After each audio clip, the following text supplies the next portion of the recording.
Hi everyone, welcome back to BH. In continuing our Anand's book series, we're going into chapter 2 now. And I thought we'll broadly talk what is there in chapter 2.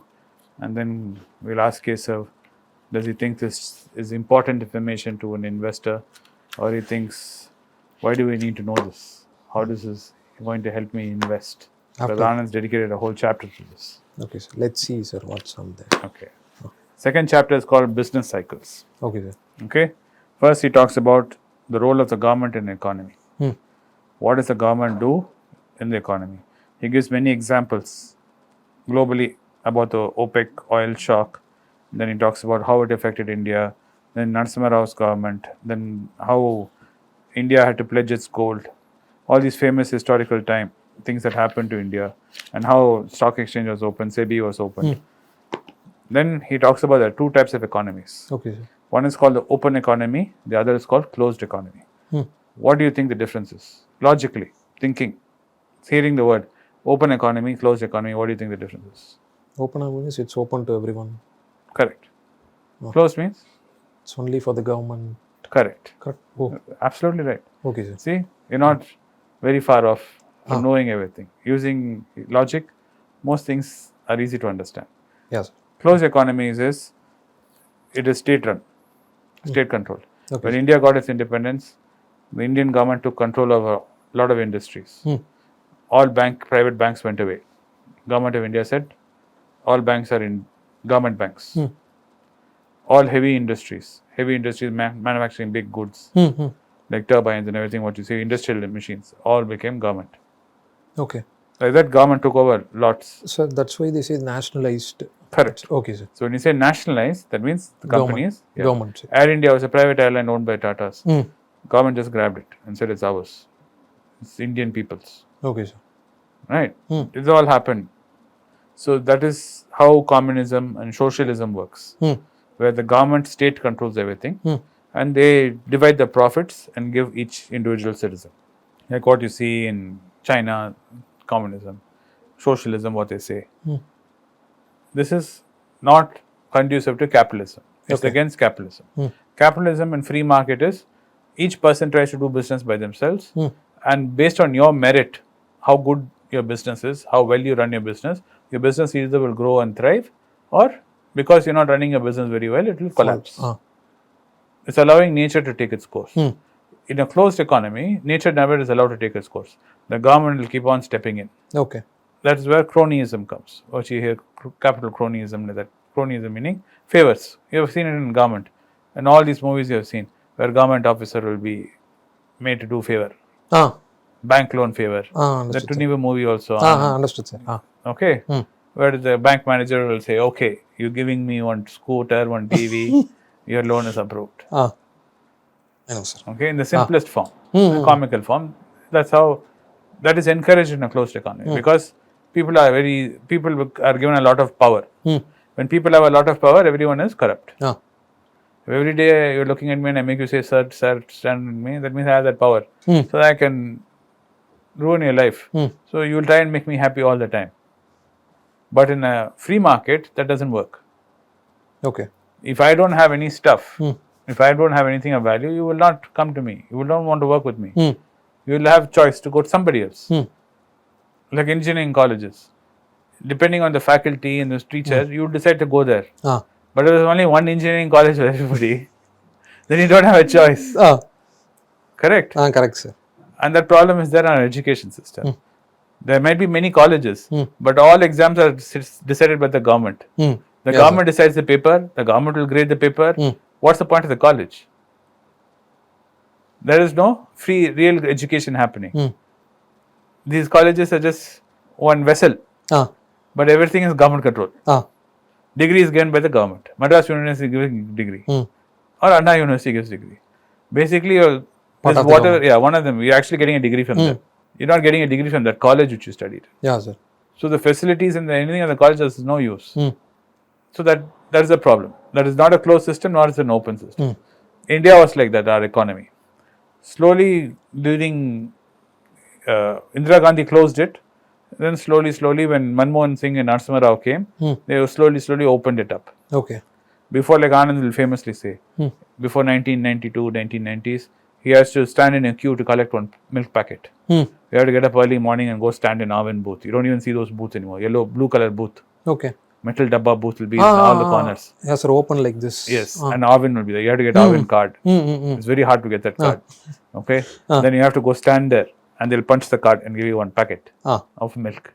Same way, bread used to be sold like that. You can't just freely buy bread. Telephone line, you have to apply and wait for years to get one telephone line. Car, buying TV, it used to be like that. Now all that is gone because we liberalized everything.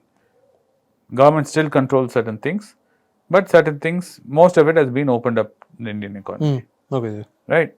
That is the best way to go. Because Indian economy opened up like that, you got the stock market, you got trading happening and banking. All the development which you see, iPhone, everything which is coming into India is because consumers want it. Indian people decide. Okay. Majority of Indians want Levi's jeans. Levi's is being sold in India. If all you youngsters don't want Levi's jeans will pack up shop and go. Like happened with Harley Davidson. Right? Happened with Ford car. Okay, sir. They came here. They tried to sell to Indian people. Indian people didn't want it. They left. Okay.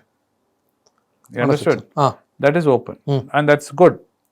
Good for us, good for the consumer, good for the people running the business. And it gives the best innovation and best technology is used in this. When it's a closed system, only favoritism happens. Corruption. Corruption. Understood, sir. So he talks about all this. Correct. Then he talks about the effect of the interest rate on the economy and stock. How does the interest rate affect the economy and stock? Sir, if the interest rates are high, inflation will happen, sir. What is interest rate? If we take a loan, we have to pay the interest there. That is interest. Yes, that is the but interest what's the rate? The amount of interest you pay. That's all. Okay. You're saying correctly. You take a loan, you're paying interest. Yes, Correct? The interest rate is the amount, the ratio, correct, of the interest you're paying is called interest rate. Now, why does the interest rate affect the economy? What does the economy run on? Money, sir. Correct. Don't hesitate. Okay, sir. Answer. Okay, sir. If you don't know, say I don't know. Okay? Okay, sir. Don't worry. You're not going to make a mistake. I'm not going to make fun of you. Okay, sir. Though your fans are very upset if I remotely even look like I made fun of Kesav. Sir, not They get very upset. They're like, how dare you make fun of Kesav? So, anyway, money is required. Money, sir. Yeah. So, there's three aspects to it. Credit, money supply and interest rate. Okay, sir. Right? Credit is lending the money. Yes, sir. Okay? Money supply is actually printing the currency. Okay. The actual physical fulus, which you okay. see. The other is the interest rate. How much you should be getting for the money you deposit or the money you borrow. Okay, sir. Like how you borrow from the bank. All the banks need to work with each other. Correct? So, ICICI Bank will be lending to HDFC Bank. HDFC Bank will be lending to ICICI Bank. Because then only you have your account in HDFC. I have my account in ICICI. The two banks have to work together. Okay. So the banks trust each other. That means when ICICI says to HDFC, hey, honor this, HDFC will say, okay, I'll honor it. Okay. You understand? Understood. So that all happens. Sometimes banks don't trust each other. Okay. Okay? When they don't trust each other, that's where RBI steps in. RBI will always be the guy who lends last lender. Okay. Last lender means he's like the umpire. The players start fighting, he'll step inside and say, okay, you take one run. You get one wicket. Okay. Literally like that. He sorts it out.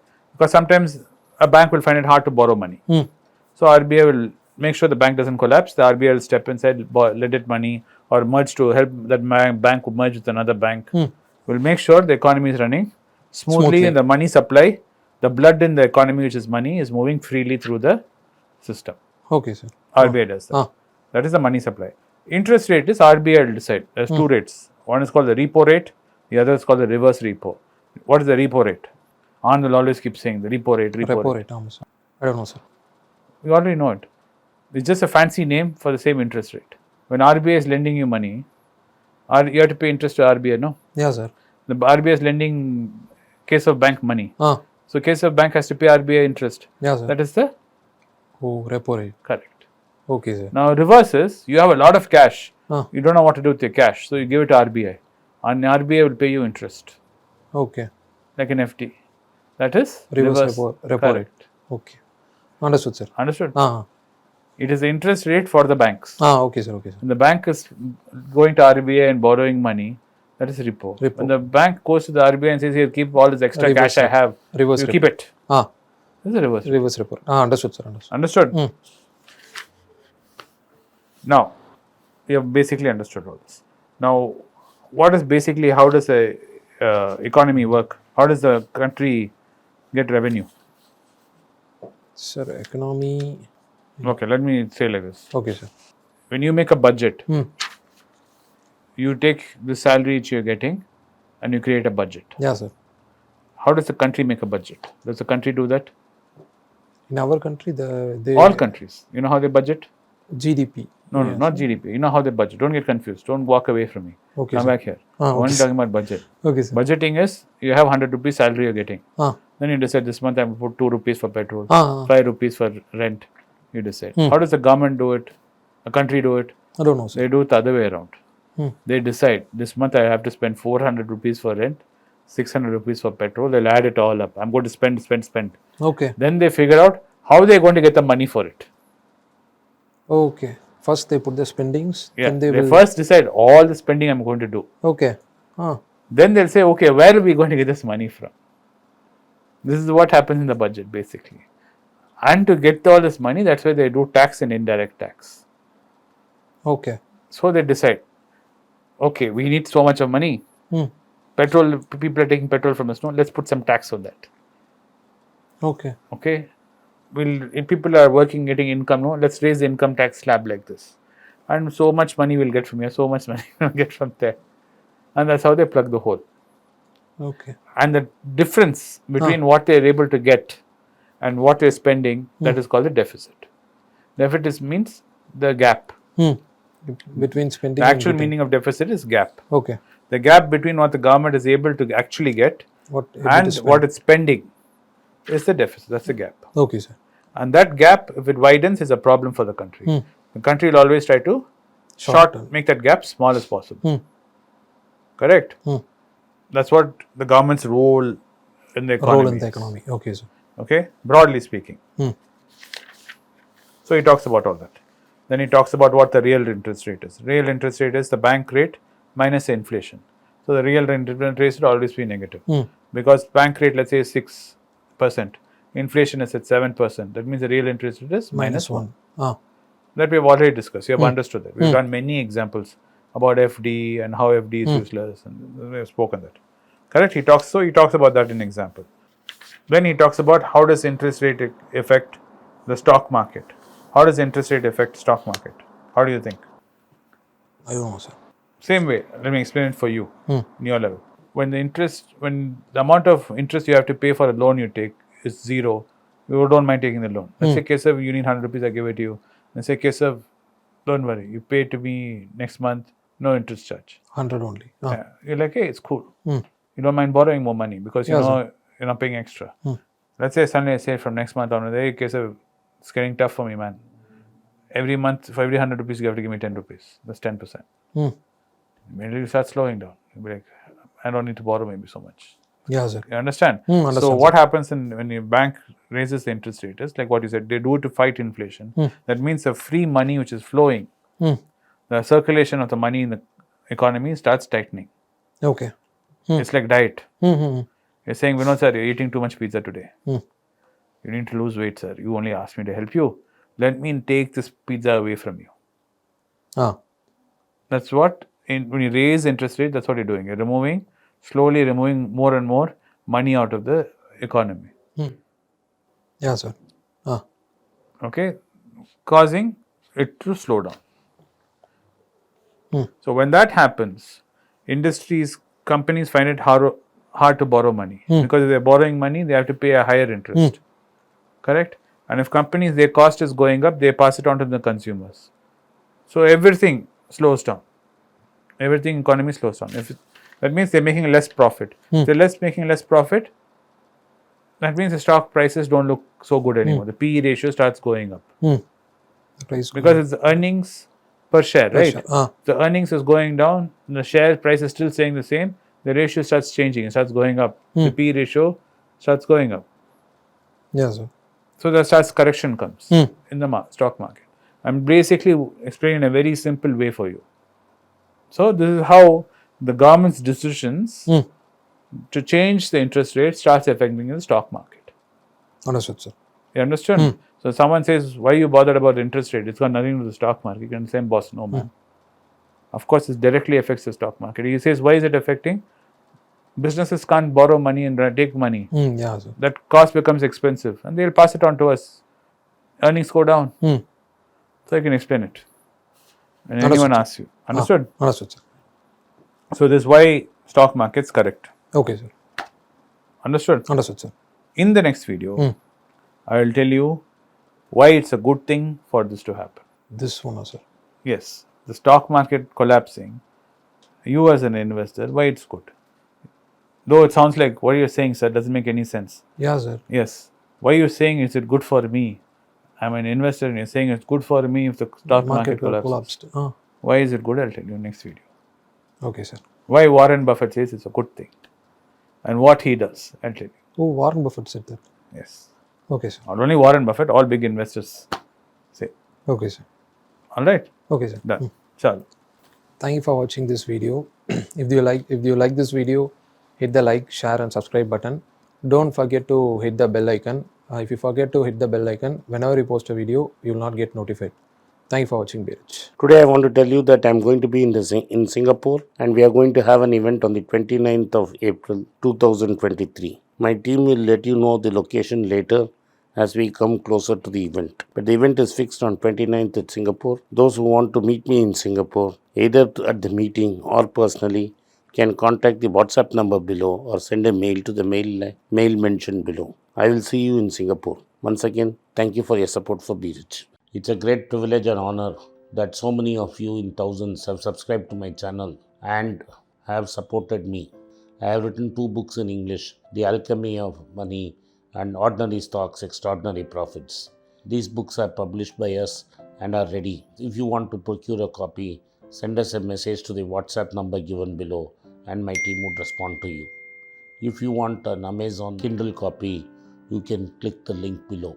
Finally, those who wish to consult with me can send a mail to brechenglish@gmail.com. Once again, I thank you for your support. If you like this video, press the subscribe button of my channel, hit the like button and turn on the bell notification.